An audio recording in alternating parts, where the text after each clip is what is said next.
Assalamualaikum warahmatullahi wabarakatuh. Perkenalkan, nama saya Gata Krisnawan, NIM B100200146, kelas Manajemen D.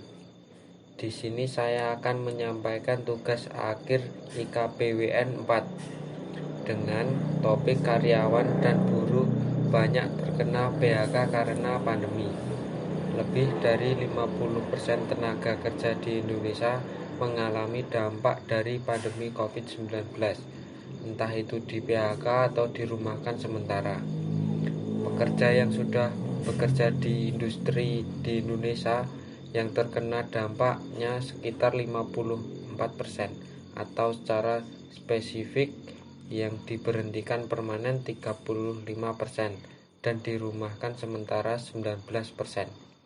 Ini data berdasarkan pekerja yang sedang bekerja. Mereka yang masih memiliki pekerjaan namun terjadinya pemotongan gaji yang mencapai lebih dari 30%. Ternyata sebelum kita mengalami pandemi, 90% bahagia dengan pekerjaannya. Namun setelah pandemi turun 49%, dan saya rasa itu valid. Perubahan pola kerja memberikan dampak pekerjaan perlu adaptasi dengan cara kerja. 45% pekerja mengalami pemotongan gaji sebesar 35% selama pembatasan sosial berskala besar atau disingkat PSBB. Solusi: pemerintah telah menyiapkan anggaran 20 triliun untuk hal ini. Kami harap program ini dapat membantu daya beli para pekerja dan pelaku usaha mikro dan kecil yang mengalami penurunan pendapatan dan atau kehilangan mata pencarian karena di PHK.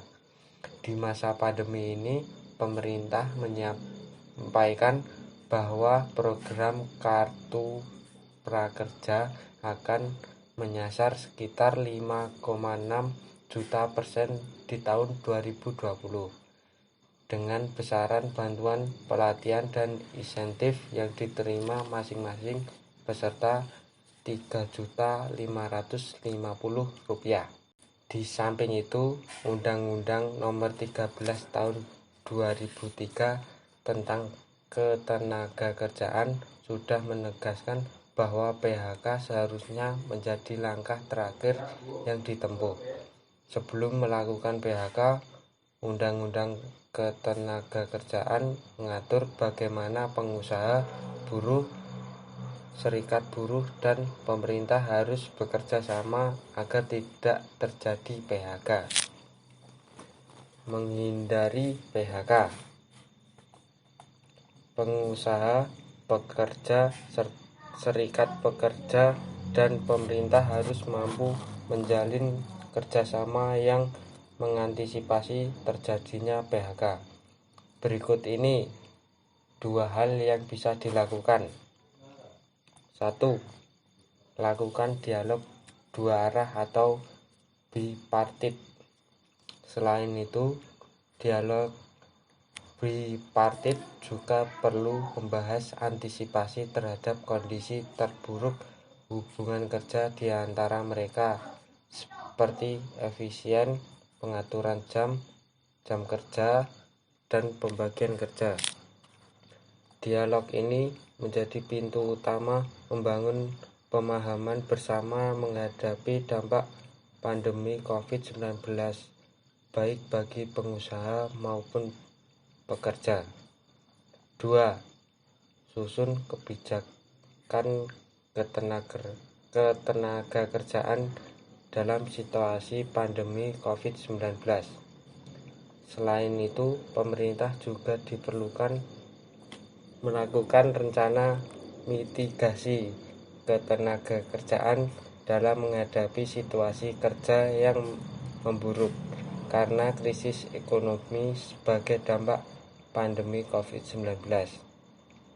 Hal ini dilakukan dengan pelaksanaan program pemerintah yang dapat menyerap angkatan kerja besar dan program dukungan pengembangan keterampilan seperti contohnya pemberian kartu prakerja bagi orang yang baru lulus sekolah dan sedang mencari pekerjaan.